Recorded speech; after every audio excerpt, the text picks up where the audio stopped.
আম্মুর কথা শুনে আমি এত অবাক হলাম যে এক মুহূর্তের জন্য কাঁদতে পর্যন্ত ভুলে গেলাম। আমি অবাক হয়ে আম্মুর দিকে তাকিয়ে রইলাম। আম্মু চিৎকার করে বললেন, বাপরে মেরে এসে এখন বসে ঢং করিস, জানোয়ারের বাচ্চা। আম্মুকে দেখে হঠাৎ করে আমার কেমন যেন ভয় লাগতে থাকে। মনে হতে থাকে আমি তাকে চিনি না। আমি ছিলাম সবচেয়ে ছোট ছেলে। আব্বু, আম্মু, আপু, ভাইয়া সবাই সবসময় আমার সাথে শুধু আল্লাহই করেছে, আদর করেছে, ধমক দেওয়া দূরে থাকুক, কেউ কখনো গলা উঁচিয়ে কথা পর্যন্ত বলেনি। অথচ আম্মু এখন আমাকে জানোয়ারের বাচ্চা বলে গালি দিচ্ছে, বলছেন আমি আমার আব্বুকে মেরে এসেছি।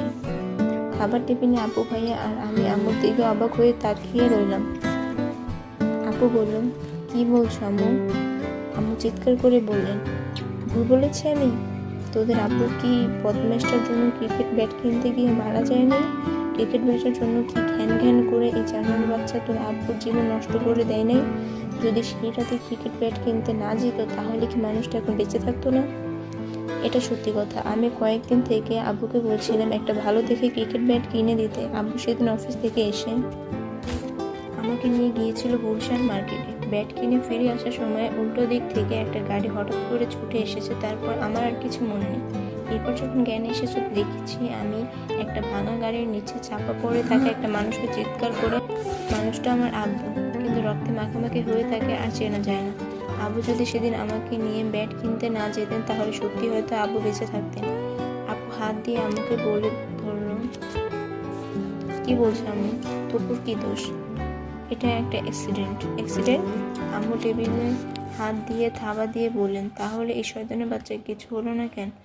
তার গায়ে একটা আঁচড় লাগলো না কেন? আর তোর বাপের ডেড, এটা কিরকম অ্যাক্সিডেন্ট?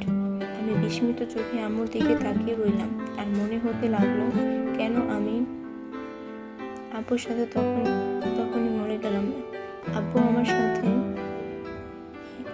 দিকে হিংসে চোখে তাকিয়ে থেকে চিৎকার করে বললেন, শয়তানের বাচ্চা, দূর হয়ে যা আমার চোখের সামনে থেকে, দূর হয়ে যা এই মুহূর্তে, না হলে আমি তোকে খুন করে ফেলব।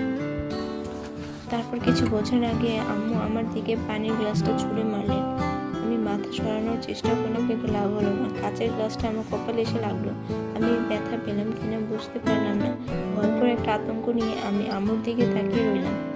আপু ছুটে এসে আমাকে জড়িয়ে ধরে সরিয়ে নিয়ে গেল। আমি তখন ধরপড় করে কাঁপছি। আপু আমাকে শক্ত করে ধরে রেখেছে, বলছে, সব ঠিক হয়ে যাবে টুকু, সব ঠিক হয়ে যাবে। আমি ভাঙা গলায় বললাম, আপু আম্মু এরকম করছে কেন? খুব বড় শখ পেয়েছে তো?